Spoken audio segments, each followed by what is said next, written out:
क्या आपके बच्चे को सर्दी और बुखार है? अपने बच्चे की देखभाल करने के लिए यहाँ कुछ सुझाव दिए गए हैं। सबसे पहले, उन्हें हाइड्रेट रखें। पानी, सूप, जूस ये सब मायने रखते हैं। अगला, आराम बहुत जरूरी है।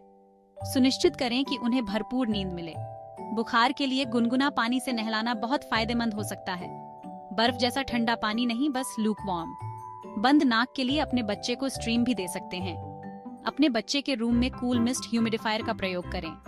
बंद नाक के लिए सैलाइन स्प्रे या ड्रॉप्स ट्राई। ये सौम्य और असरदार है। और रात को उन्हें तकियों से ऊपर उठाना न भूलें। यह उन्हें आसानी से सांस लेने में मदद करता है। आप क्वांटम हेल्थ केयर, पटियाला में हमारे एक्सपीरियंस्ड डॉक्टरों से भी सलाह ले सकते हैं।